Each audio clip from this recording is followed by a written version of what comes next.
করেছেন? আমাদের দাবি হচ্ছে 17 দফা দাবি, তার সাথে শ্রমিক সংগঠনগুলো, তার সাথে কেন্দ্রীয় যে সমস্ত শ্রমিক সংগঠন দাবি করেছে শ্রমকোড বাতিল করতে হবে, ব্যাংক বিমা রেল বেসরকারিকরণ, রাষ্ট্রায়ত্ত ক্ষেত্র বেসরকারিকরণ করা চলবে না, এবং জিনিসপত্রের দাম কমাতে হবে, বেকার যুবকদের কাজ দিতে হবে, কৃষকের ফসলের লাভজনক দামের আইন করতে হবে। আপনারা দেখেছেন গরিব মানুষ তাদের কাজের অধিকার হারাতে বসেছে।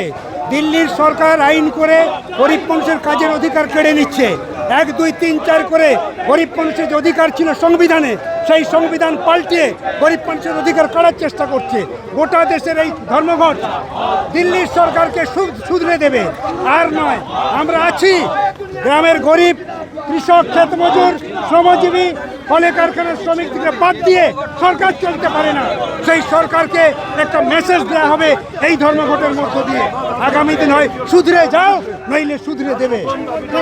আমাদের দাবি হচ্ছে 17 দফা দাবি, তার সাথে শ্রমিক সংগঠনগুলো, তার সাথে কেন্দ্রীয় যে সমস্ত শ্রমিক সংগঠন দাবি করেছে শ্রমকোড বাতিল করতে হবে, ব্যাংক বিমা রেল বেসরকারিকরণ, রাষ্ট্রায়ত্ত ক্ষেত্র বেসরকারিকরণ করা চলবে না, এবং জিনিসপত্রের দাম কমাতে হবে, বেকার যুবকদের কাজ দিতে হবে, কৃষকের ফসলের লাভজনক দামের আইন করতে হবে,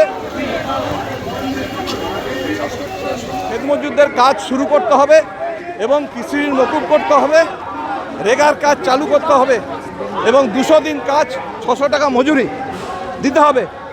আমাদের কলকাতা বন্দর, হলদিয়া বন্দর, তাকে রক্ষা করতে হবে, বেসরকারিকরণ করা চলবে না। অশোকনগরে সিএনজি ওএনজিসি কাজ বন্ধ করে রেখেছে, কাজ চালু করতে হবে, রাজ্যে শিল্প কলকারখানা গড়তে হবে, বেকার যুবকদের কাজ দিতে হবে। এই সমস্ত দাবি 17 দফা দাবিতে এই ধর্মঘট হচ্ছে। আপনাদের আজকে মিছিল কোথা থেকে কোথায় যাচ্ছে?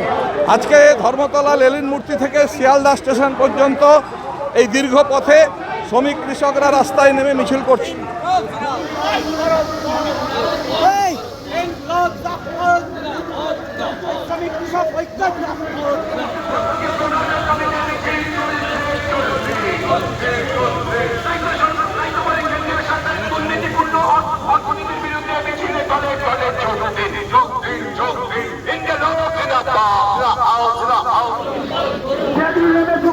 ফেডারেশনগুলি এবং সংযুক্ত কিষাণ মোর্চা তাকে আগামী 9 জুলাই দেশব্যাপী সাধারণ ধন্যবাদ সফল করুন।